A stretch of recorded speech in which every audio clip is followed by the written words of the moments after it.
Hello everybody, I'd like to welcome y'all to the PASS Excel Business Intelligence virtual chapter.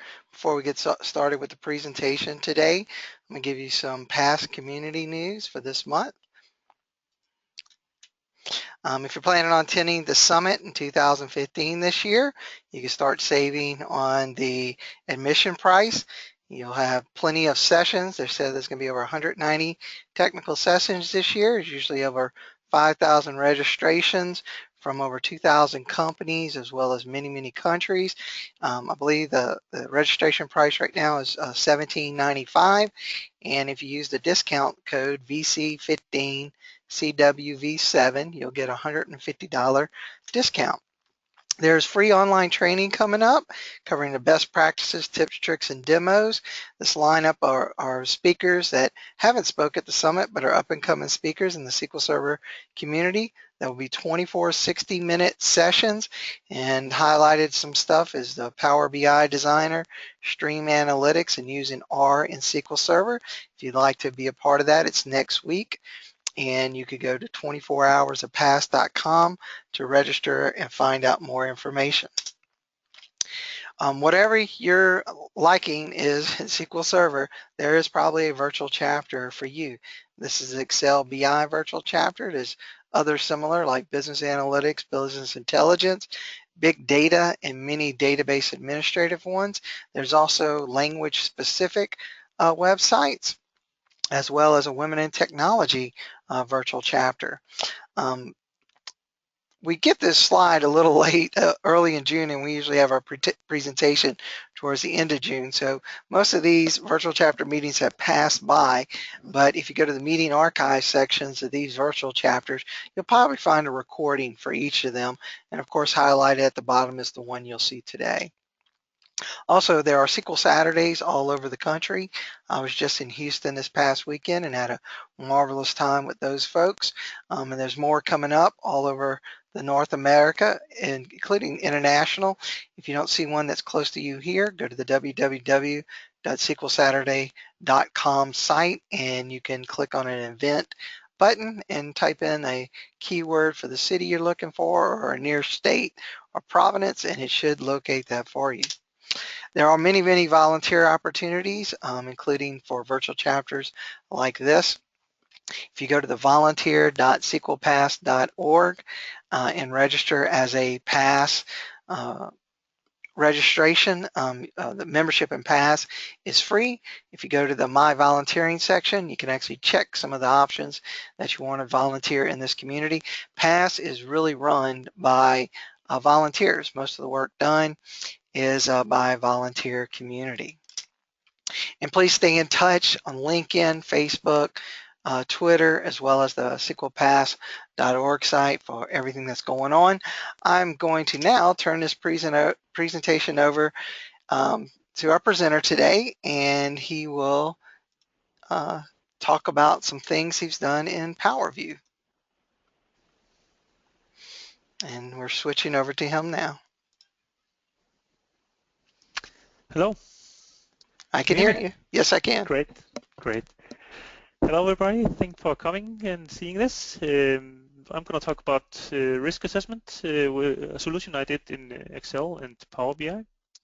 My name is Ásgeir Gunnarsson, and this is my agenda. I'm going to talk a little bit about who I am, and then I'm going to talk a little bit about why I chose this topic and what drove me to do this solution. Then I'm going to do a little bit of a background in risk assessment so you enjoy the demo better, and then I'm going to spend most of the time in demoing the solution, and then I'm going to end a little bit with talking about the pros and cons about the solution I did. So, who am I? As I said, my name is Ásgeir Gunnarsson, and I come from Iceland. I work there as a BI architect / developer for Ásgeir. Ásgeir is one of the world's biggest prosthetic manufacturing company with offices all around the world and manufacturing facilities in few countries. I've only been there for since 1st of June, so I've just started there. Before that, I was a consultant for a consulting company called Capacent here in Iceland, and that's where I did the solution. So that's why I wanted to mention them. I've been in BI since 2007. I really enjoy it, and I couldn't think working with something else. In the bottom left, you can see my contact information. I'm in my email. I'm on Twitter and LinkedIn, and you can reach out to me if you have if you like to discuss something. If you have any questions about this session, there's going to be some time for questions in the end. But if you think about them later, or if you would like to talk about the session, one-to-one, you're welcome to reach out to me. The contact information is going to be in the end as well. So next thing I'm going to talk about is why I chose this topic. As I said, I worked for Capacent, which is a consulting company with a lot of different areas, and one of them is enterprise risk management. They have a custom-made software which is specially made for risk assessment, and it's it's a proper software solution, which is actually a fantastic and really good tool. But I got involved in this first by they needed somebody to report on top of those data from that software. And then I learned a little bit about what the data look like and what the process is. And then I got more involved with the server setup and maintenance and stuff like that, some working with the clients as well. And there I learned more about the process, of course, but also about what the clients wanted and what the clients were doing. And that's when I realized that there are some customers, specifically smaller customers, and customers that are doing very specific risk assessment, maybe for just a project or something like that. They are not always willing to spend a lot of money on software solutions. They don't want to do that.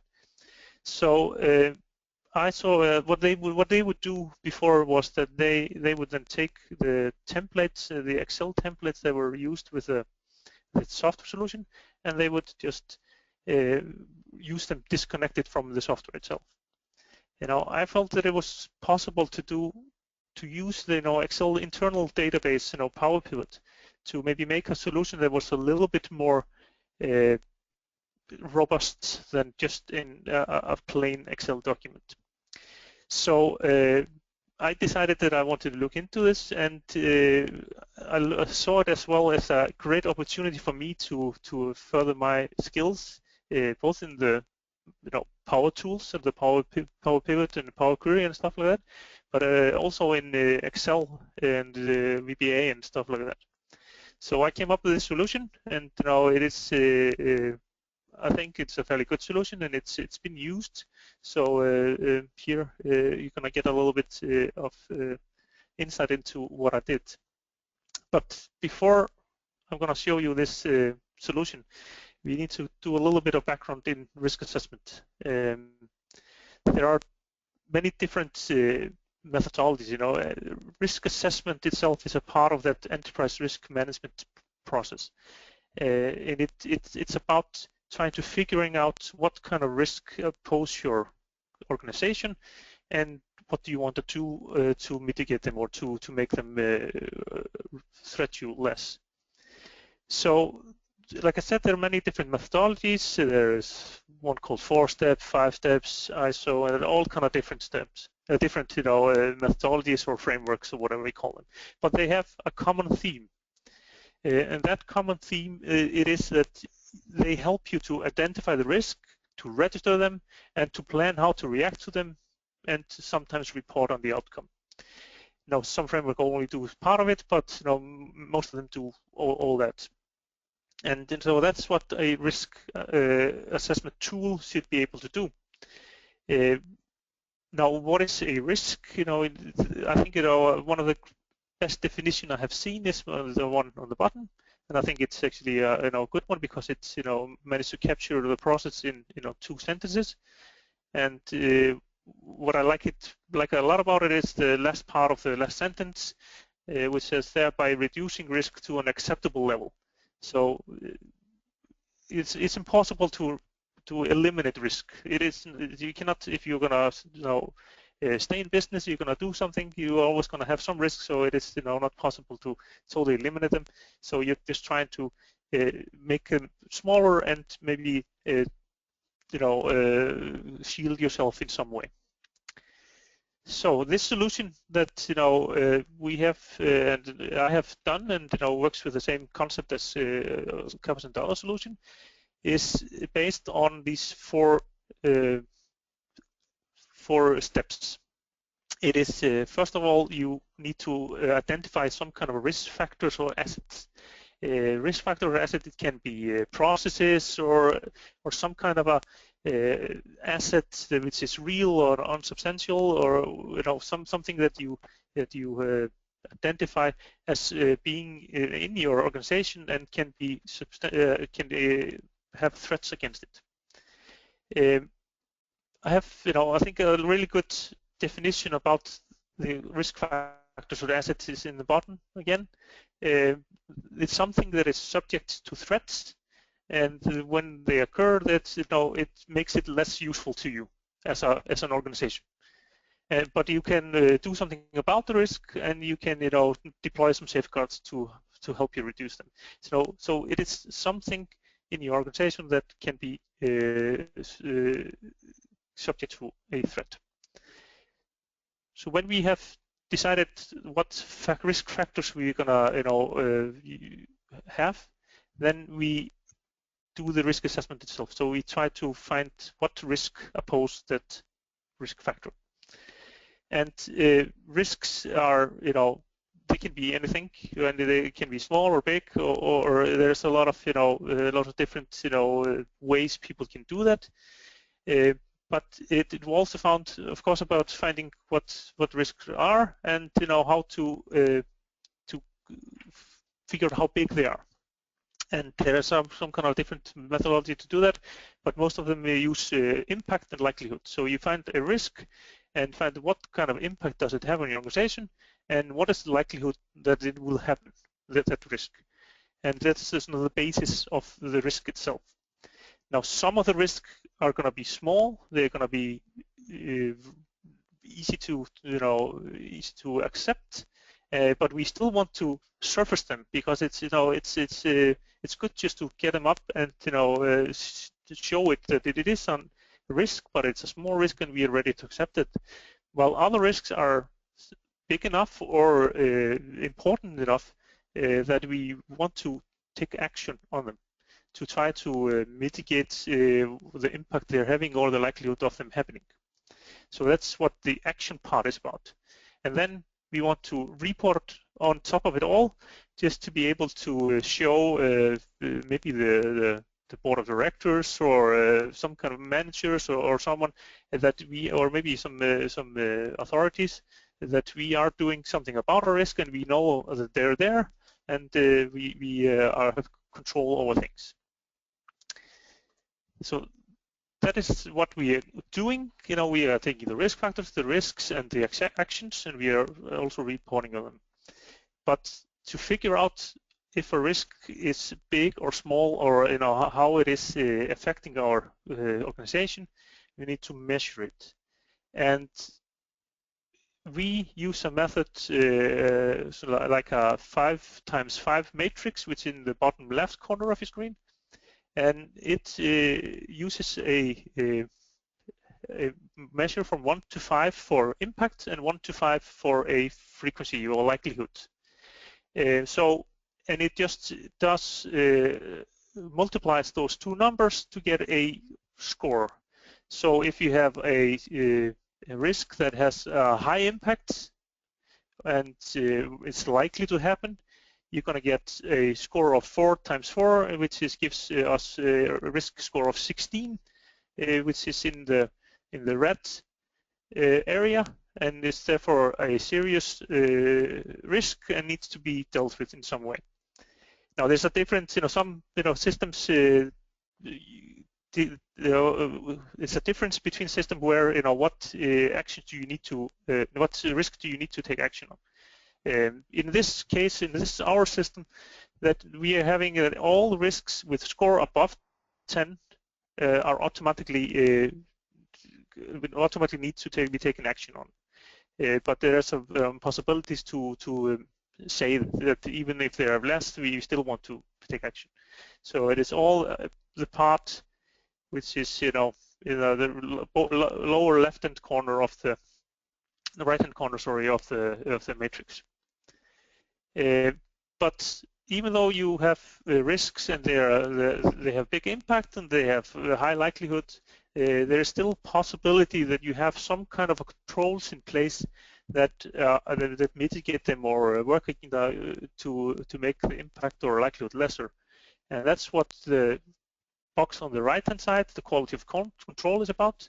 So you might have some kind of a processes or disaster recovery plans or something that helps you make the impact or likelihood smaller, even though the risk is big.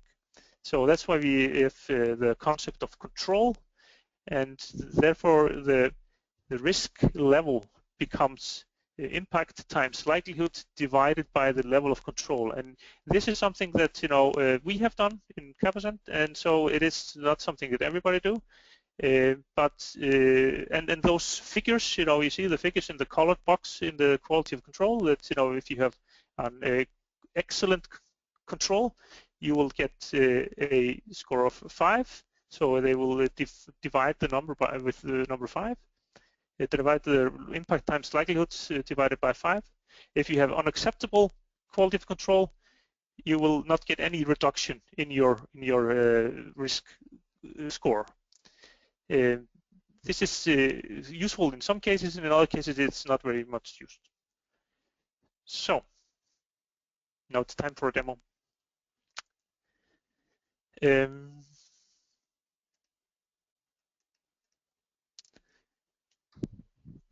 This is the document. I hope you can see it now. It is an Excel document. It is actually a fairly standard Excel document. There's nothing in it that is not standard except Power Query, which is of course not quite a standard Excel feature, even though it will be in the next version. It is Excel with a fair bit of VBA code, which is used when we are entering data and to manipulate and get to create unique IDs and stuff like that. And then there is Power Query, which is used to commit the data or load the data up to Power Pivot. And then there is a Power View reports on top of it. The solution itself has a fair bit of sheets, even though you cannot see. You can only see 3 sheets on your screen. That's because they're hidden. We did some little bit of tests with users, and they felt that buttons were a better way of navigating than the sheets themselves. And so most of the sheets are hidden, and they will appear when you press the button and you go over to that sheet. This was actually not very difficult to do, but unfortunately, those 2 Power View sheets, they were a big challenge that we didn't manage to solve. It is not possible to put any kind of VBA code or any kind of links to other sheets inside of a Power View sheet. Power View sheet is an application in itself, so it's just not possible to go from there to another sheet. And so we could, in theory, hide the sheets and then make them visible from the buttons on our front page, but we cannot hide them again and go back automatically. So we had to, we decided to and had to leave them visible there. Those 2 sheets are our 2 reports in Power View. The sheets are of different character. There are 3 sheets. There's 1 sheet for each button except for the one in the middle called commit data. So there's, if you look at the top row of buttons, there's 3 buttons there for new risks, new risk factors and new actions. Then there's 3 more below for editing existing risk factors, risks and actions. And then there's 2 yellow buttons there. They are our 2 reports. Then there are 6 other sheets that are hidden, which are various support data, and I'm going to come a little bit into that later. What is there and why it is there and stuff like that. So what I'm going to do, I'm going to actually add a risk factor, risk and action, just new ones, and show you how the system works. And then I'm just going to explain during what the what the thoughts are behind the functionality, and how they're working together. So the whole of the first part is just Excel and some VBA codes. So I'm starting with adding a new risk factor, and there are a lot of columns, and they are necessary. Not all of them are mandatory. Not all of them you need to fill out. Some of them you cannot fill out, but they are there, and it's possible to use them, and in many cases they are. Start by looking at the first 2 columns, username and contributor. They are actually normally hidden, but I have made them visible for this demo. They are when you start editing the line or the row, there's going to come a username for the current user in the username field, and it's just for documentation of who did the change in case there are more than one. The contributor part is a user's full name from Active Directory. I have disabled that today as I'm not connected to a domain, so I have disabled that. The third column, segment, is a very important concept in this risk assessment, as it's the what kind of is a segment you break down your organization to, and usually it is a department or some kind of an organizational unit, but it is possible to do whatever you like. In this case, it's a list that I have on a hidden sheet. This is one of the things I would like to do better, as it's not possible for the end user to edit this list. So that's next version is going to have some more possibilities for the end user to do something about this. So I'm just going to choose manufacturing as my segment.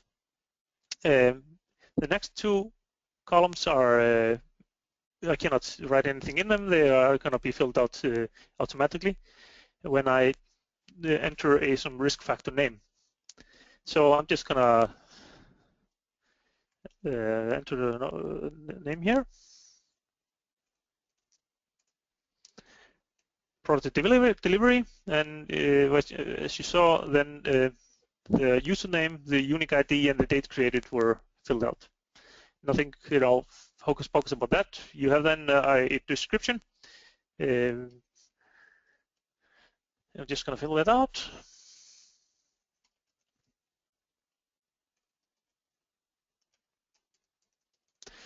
Like I say, in this sheet, there's really only the risk factor name that is mandatory. Risk factor description is very useful, and then we have some other columns here which are useful in some cases and not others. Business responsible, I think it's actually very useful. So it is possible to report on top of those data. I think it can be very useful in the reporting possibilities. Here, actually, there was a lot of debates about if we should have those 2 here, some kind of a data validation, or if it should just be free text. And almost all of the people we have talked to, and also this is actually the same in the Capstans big software solution. Free text is what they all want, so they can both choose persons or position or whatever they like.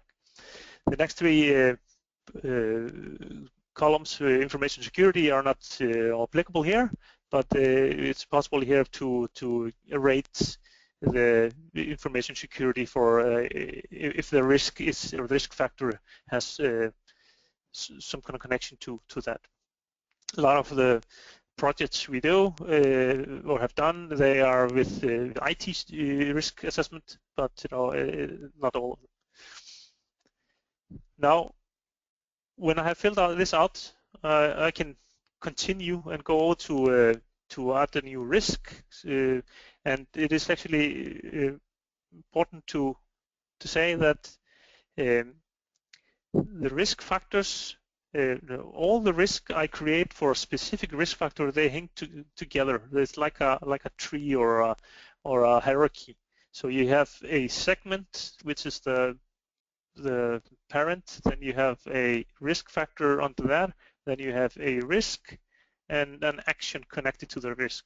And it's possible to have, you can have many risks for each risk factor, but you can only have one action per risk. First two columns and actually the first 5-6 columns are exactly the same here as in the risk factor, but that's because they are relevant for the risk. In the first two columns and number 4 and 5, they cannot be edited, same as before. And here I can just use a segment again. I can, if I choose manufacturing here, then I can go to my risk factor name, and this has been populated with all the risk factors that are connected to manufacturing. So here you can see that it's this one I just created.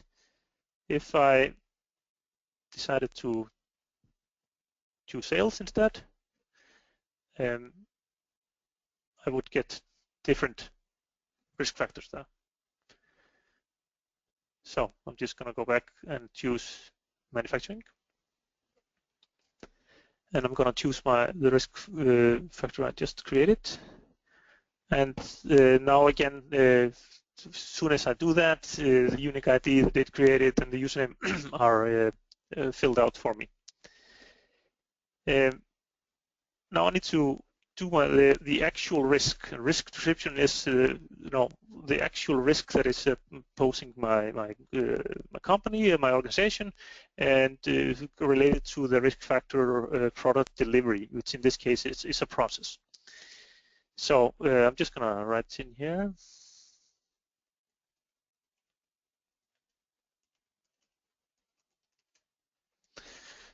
Often this can be a lot of text. Sometimes it's just a little bit, and then it's a difference. And I'm just gonna keep it short here for the sake of this demo. Then we have a couple of columns for risk group and subgroup. This is just some standard groups from almost all the methodologies. They have these standard groups for, is it operational risk, underwriting risk, market risk, counterparty risk, or liquidity risk. It's a very, very standard set of groups. And this is actually optional. You can use it, you don't have to use it. So just gonna say it's an operational risk, and it's a planning risk. Then you have the driver. What is driving this risk? Is it internal or external?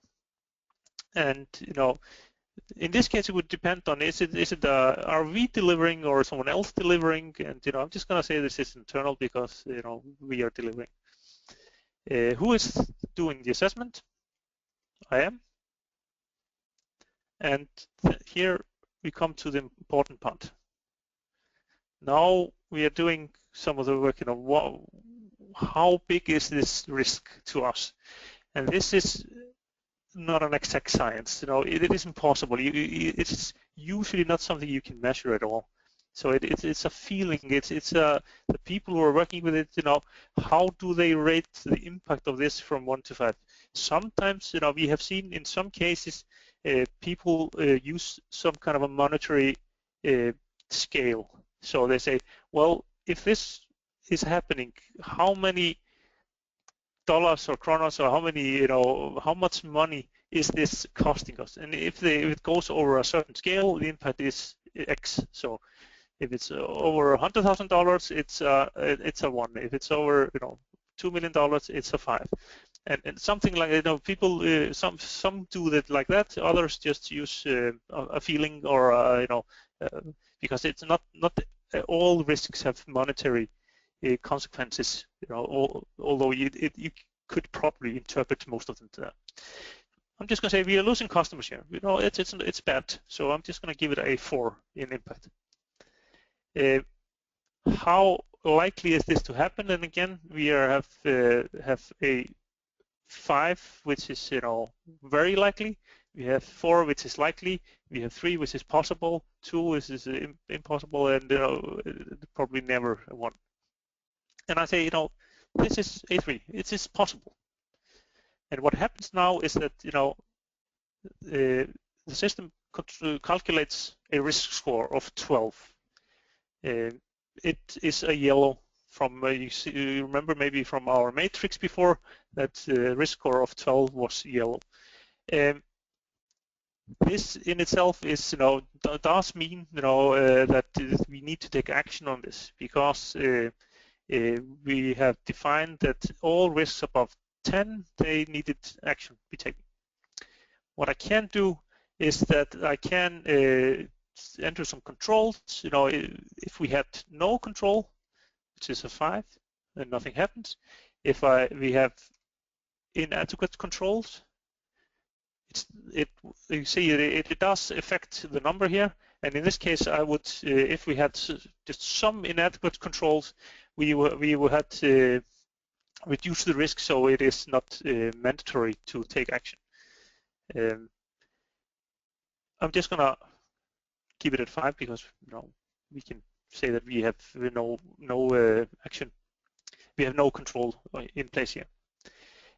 If we have action that is if we have risk that is low, but we still want to do something about it, it is possible for here to go here to this manual column here, and what's happening here? Sorry.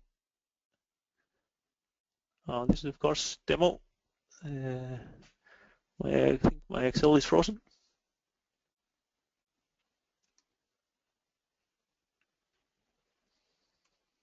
Would you believe it? Well, I will need to open it again.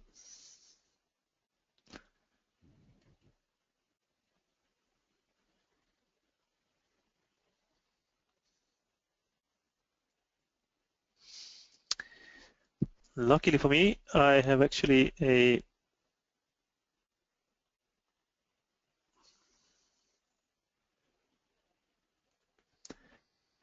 saved version here.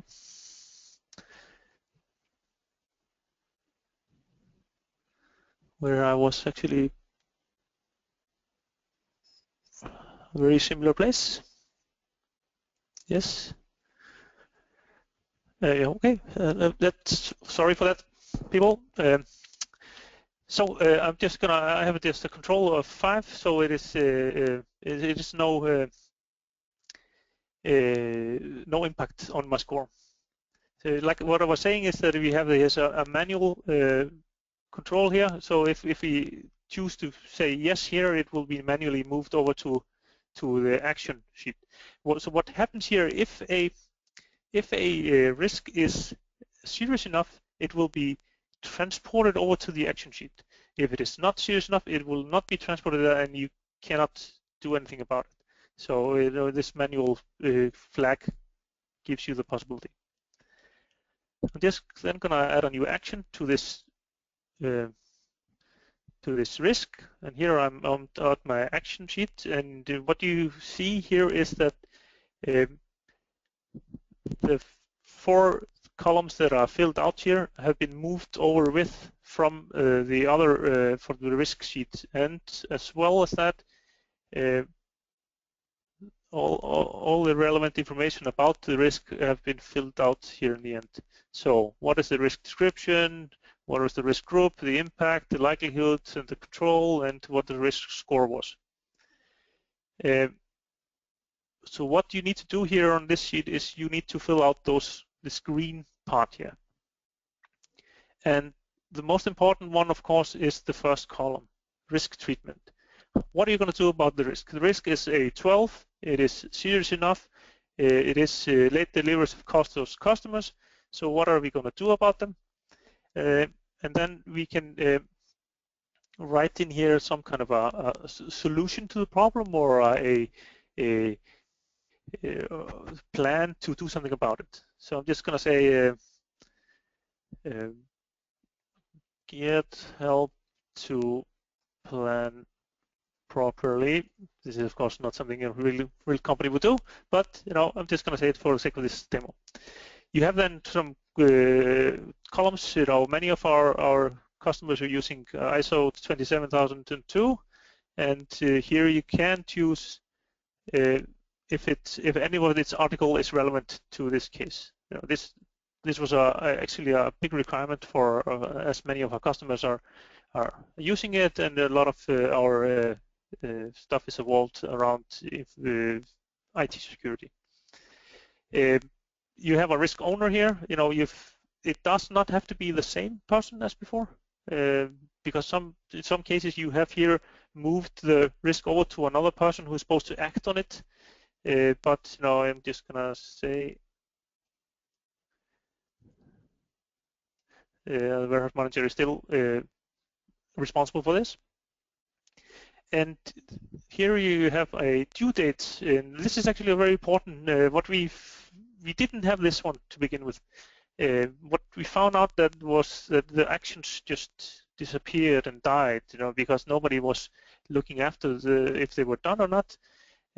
So it is actually very important to just to put some pressure on the people who are doing the work. I'm just gonna give it a date here, and then you can approve it, so it's just out of the way. And then lastly, we have 3 here where you can re-evaluate this this risk. You do this if you are, you're finished, with your action, and then you come, your action have hopefully yielded either a lesser impact, less likelihood, or a better control, so that you get your risk down to an acceptable level. So this is this is normally not done until after the due date of the action, or if the action is actually implemented. Then you can come in here again and do the re-evaluation. So this was how the software works, how the solution works. Sorry. You enter the risk factors, you enter the risks, and you enter the actions if relevant. You don't have to enter one at a time like I have done here. You can do a lot of them at a time. I just wanted to give you a quick demo of how it works. So now we can begin to talk about more about how I did it. So like I said, all that stuff that is happening, between the sheets and stuff like that, that's fairly normal VBA code. There's nothing really hocus pocus about it. I'm not going to go into that and show a lot about that, because it's not really that interesting. So what is interesting is actually the only VBA code that I found very interesting actually was that behind this button here, commit data. So what this button does is it refreshes the Power Query queries. So they read data and put it into the Power Pivot model. It is actually not, because Power Query is not a integrated part of Excel, it does not have its own VBA syntax or methods and stuff like that. So I was a little bit lost on what I had to do there, but then I found that it was actually fairly simple. You can just refresh data connections themselves. And I'm just gonna go into here to show you the VBA codes. Sorry. All right.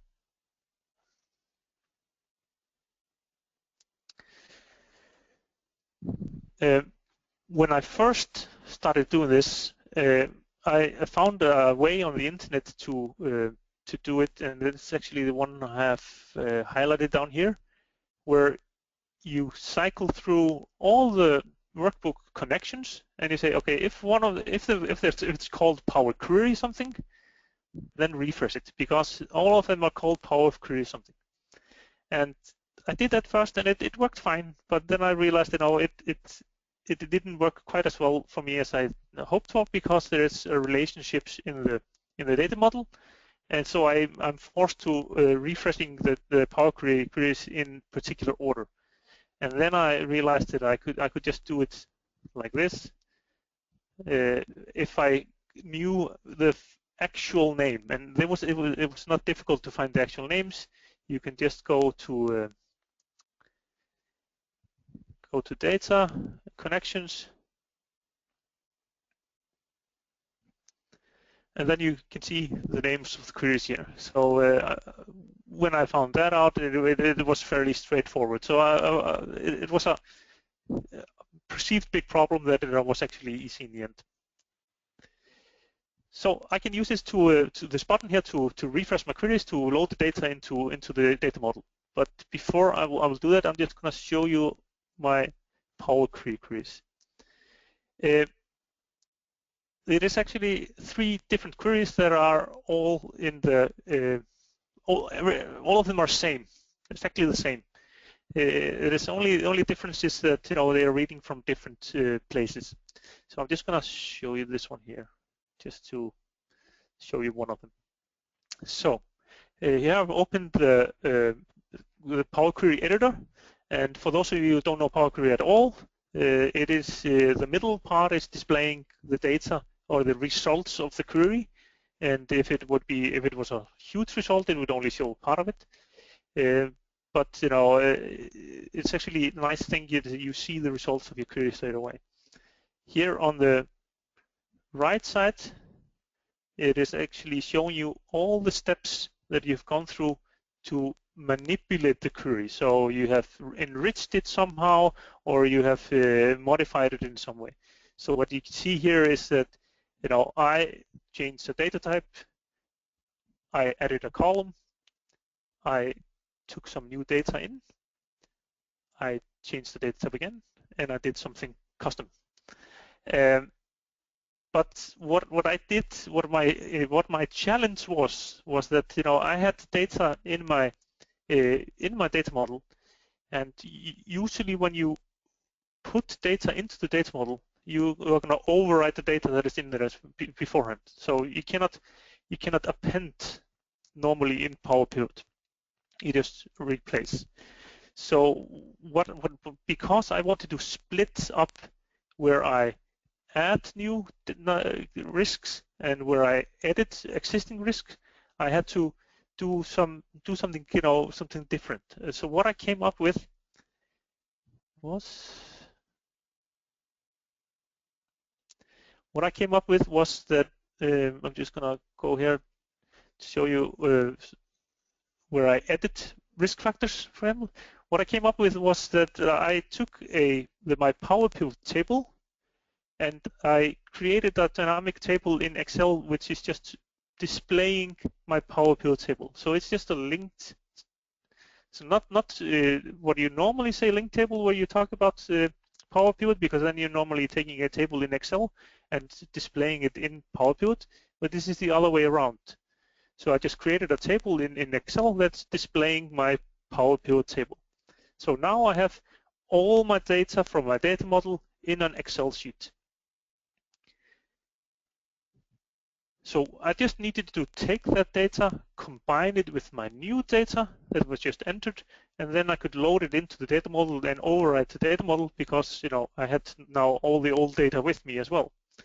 And at first I thought it was impossible or difficult, and as with so many things, when you learn them, they're actually not that difficult. But I'm just going to show you how it's done, and it's I need to go into the data advanced editor, where you look at the M scripting language, which is the Power Query scripting language. It can be pretty daunting to see, but it is actually not that difficult to understand. So this is actually my whole of my script. It's 5 lines, so it's really easy. I tried to keep the whole solution as simple as I could. So here you have, if I go through it just line by line fast, just to tell you what I'm doing. The first line, which is called source, is just telling me what data am I taking in? And we are taking the data in table 3 in. Table 3 is just a name for the table where the actions are being entered, new actions. I could have maybe done a better with the naming there. Then I'm changing the next line below that. I'm changing the data type of the date columns, and in the third line, I'm adding a new custom column called load date, and it's just the time and date and time for now, just so I can realize when was data last loaded, in case this information is needed. Then the next line below that, I'm taking in a new data set. And you look at it, the first line and that fourth line, they are pretty much the same. Excel.current workbook, and then some kind of a range. And this instance, it's a table action, which is my table from Power Pivot. So I'm taking the old data, and and I have the new data already. The next line that change type 1 is just where I change again the data type of a date column, and then I combine them, and this was the magic for me. I didn't realize I can just do that, but I'm just taking two data sets and I'm combining them, and they are appending to each other. They of course have the same columns, so it makes it easier. I'm actually not sure what would happen if they had different columns. I would assume that it would just be empty for those columns that are not in one of the data sets, but I'm not sure. What I found a little bit confusing first when I started looking at them, I haven't worked a lot with it, but was that Excel M actually uses the names of the lines, the last line for each data set as its result. So here I'm combining changed type 1, which is the last line from my second data set, with added custom, which is actually the last line from my first dataset after all the changes have been made to each dataset, and I'm combining that. And the result is called custom 2 because that's actually the last line in the code.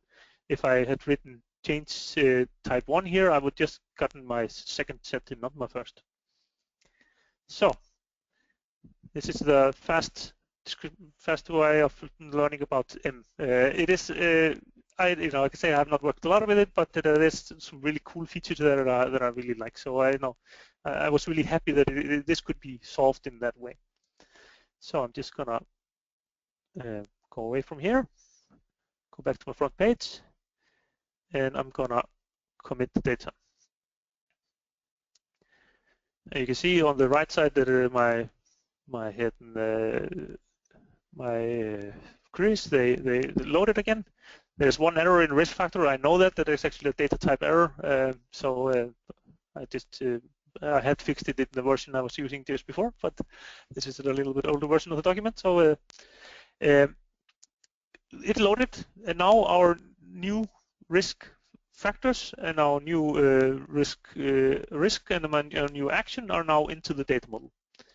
So before I show you the output of the data model, I just wanted to show you a little bit the data model itself.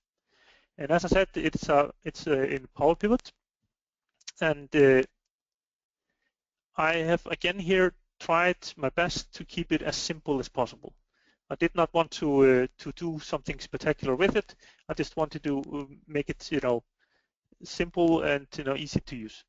So in my model, there is actually in my risk factor table, there is no calculated columns and no nothing.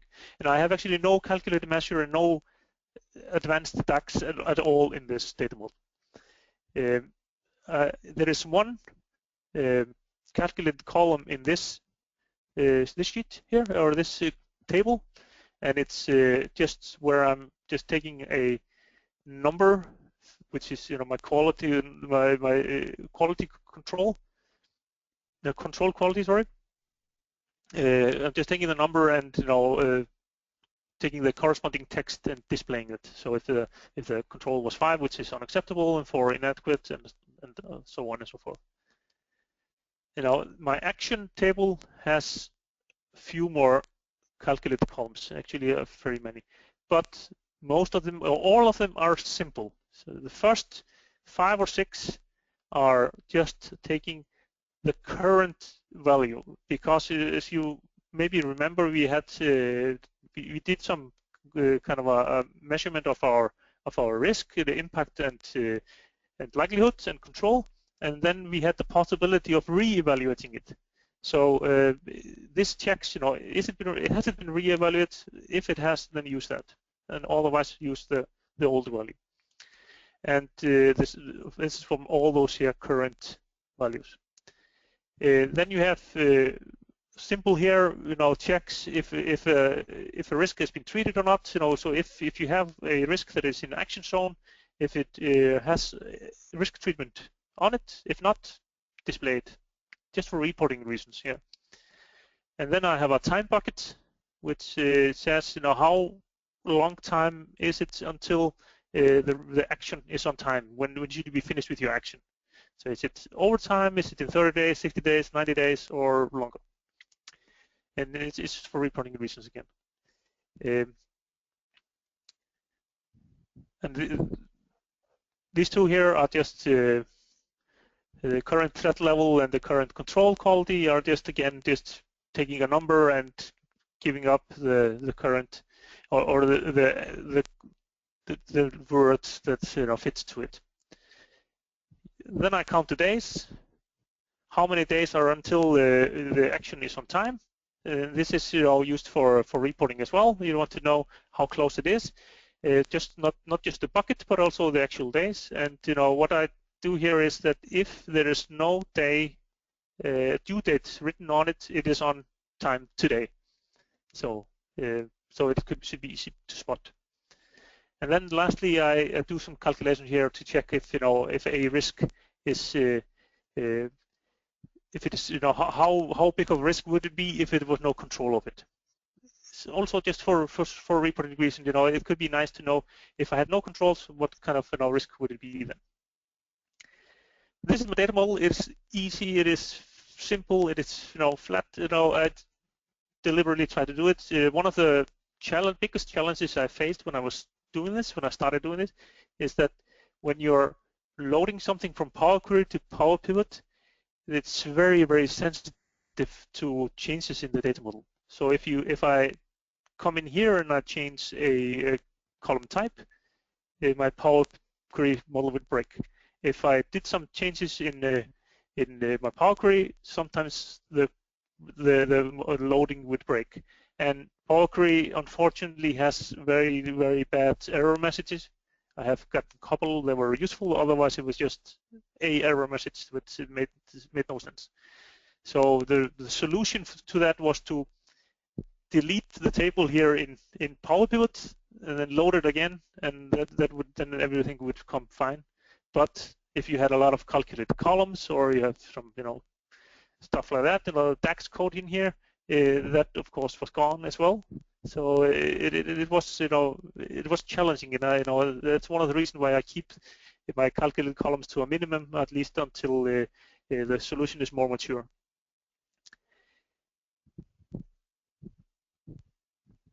Just gonna close this one here. Come on, this out. And I'm just lastly, I'm going to show you show you my reports, the reports I made in Power View, and they are a little bit slow to open, unfortunately. That's why I had them warmed up before, but Power View is unfortunately not the fastest reporting tool out there, at least in Excel. If you ever try powerbi.com, it is actually really fast and much better. So I encourage you all to look into that. I have put the solution there, and it works fantastically. Here's my one of our reports, and this one is supposed to give the user an overview of the number of risks and number of risk by different kind of parameters. So you have number of risk by segment and by due dates, by responsible, and by risk factors, and then below you have a just list of the risks. So it's just a quick overview for the user, so he can come in and say, there's some actions that are over time. Which are those? And these are 4 actions here over time, and I can say, okay, I do not like this, or serious. I would like to see who is responsible for that. And we can go here and see, okay, here we have one each for the CFO, CTO, Director of Purchasing, and IT Operational Manager. And I need to contact them and tell them, to get a move on, because we don't want actions that are over time. And then, of course, we can look at it from all kind of different, angles, and then we can, take actions on that. So this is just a typical report, and you see, the sheet is visible, and I cannot, no buttons here to go back.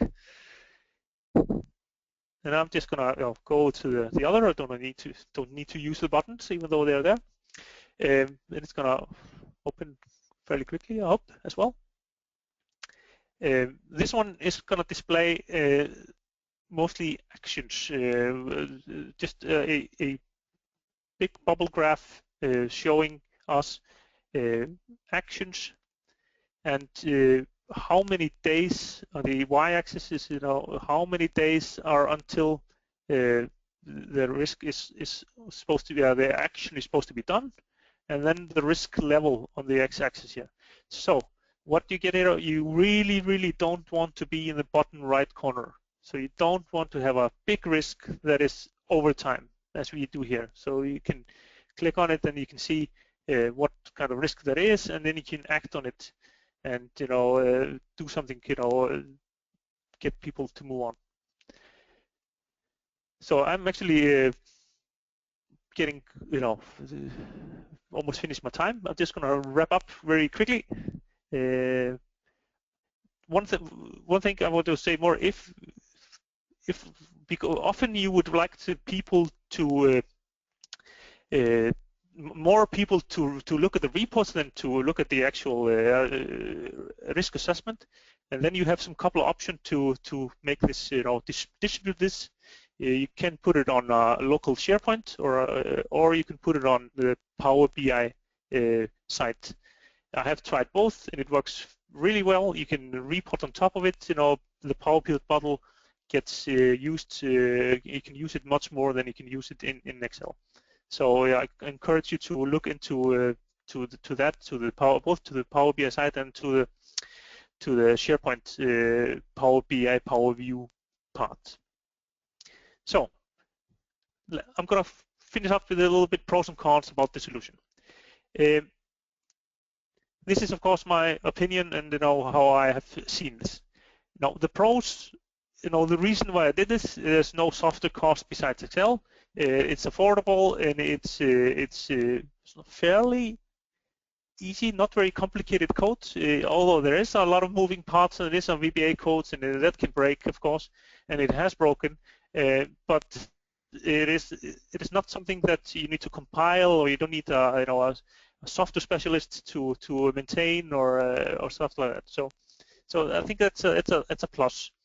There is some traceability. You can see who did it and when they did it. So I think that's gives you a little bit of that server solution that that you had with the other solution, and also you have a possibility of reporting on top of it from Power BI or from SharePoint.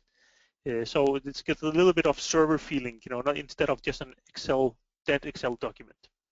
Now, the weaknesses or the cons with this are you have one document which is a single point of failure.